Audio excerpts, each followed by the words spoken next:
Welcome back to the channel. In the previous video, we successfully exploited DOM-Based XSS in DVWA at a low secret level where there was basically no filtering, no protection at all. But now things get more interesting. In today's video, we are going to break and bypass DVWA medium secret level where input filtering is introduced but still vulnerable. By the end of this video, you will learn how blacklist filtering works and why it fails and how to bypass such filtering step by step.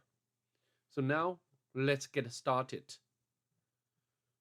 First of all, we need to set the secret level to medium. Submit, and then we can navigate to the section of XSS.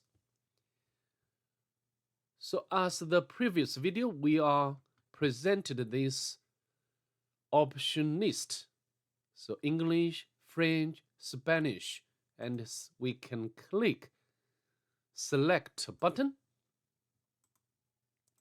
And also you can notice the value has been appended to the URL. So what's going on here? Now maybe we can have a look at its source code and how such protection I mentioned works. Let me make the window larger.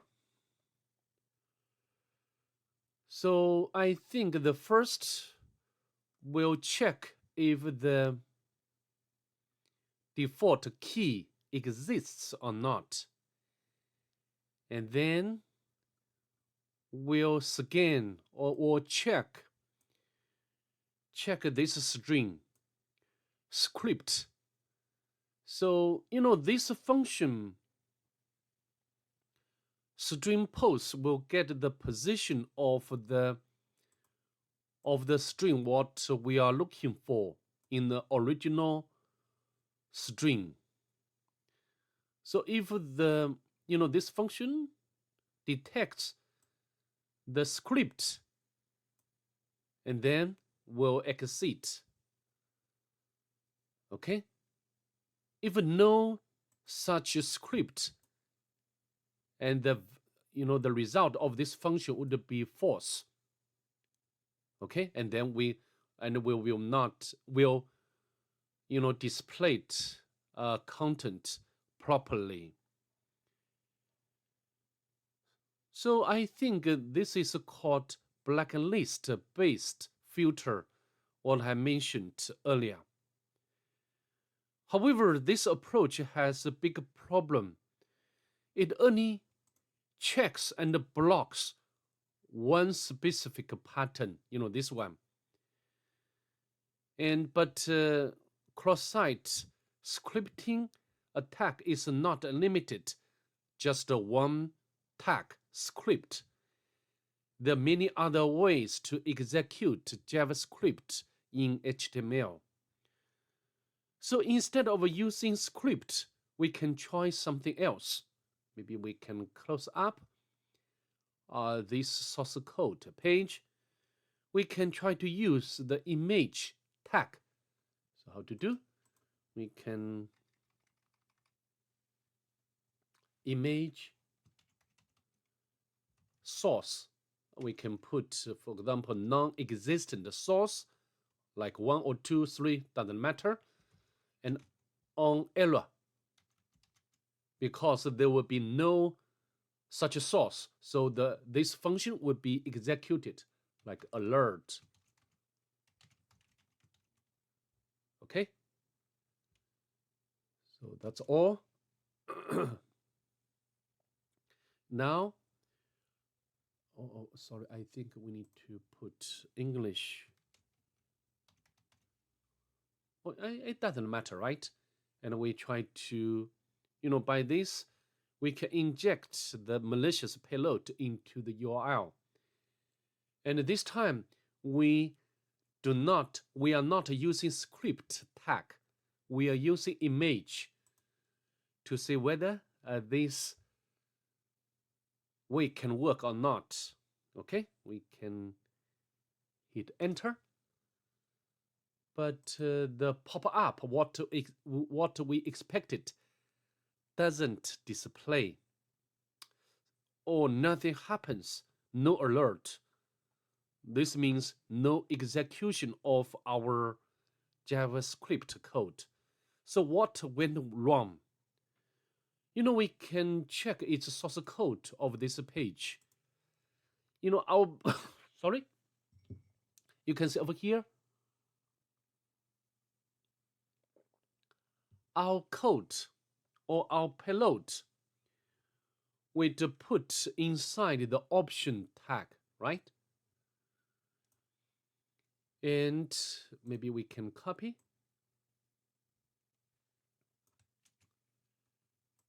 and put over here option. So if maybe we can copy the malicious payload from here.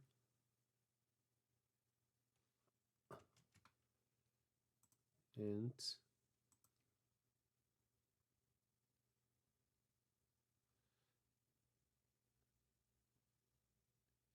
should be here, right?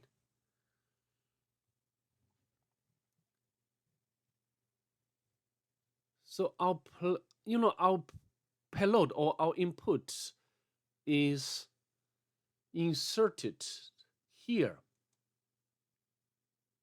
Okay, if you go back and view the source, so the default this one, and also we can check its source code, the value, the len will be put here, right? Although our payload has been inserted, unfortunately, our payload is inside the option, and because our payload is inside the option element, and our payload or our JavaScript will not be executed. So what can we do next? We need to break out this HTML element or context. For example, we can try to close the option. For example, we can put the option here.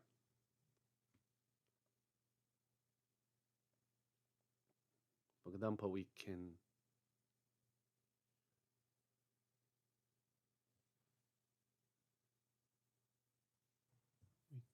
put option here, option.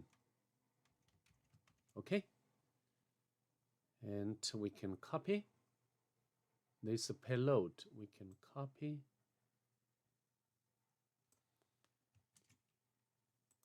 and put in the end. This option, this is the right side option. We'll try to close option element, and then hopefully this code can be executed, right? So we can hit enter, but there's still no execution, no pop-up. Again, we need to inspect the DOM one more time. Why? Although we have already closed up the option, but we're still inside the select element.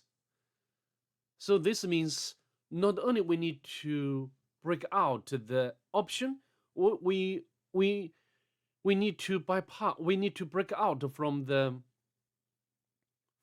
select. Okay. So how to do? We can try to put over here select, and we can copy to see whether we can get this code executed. We can copy.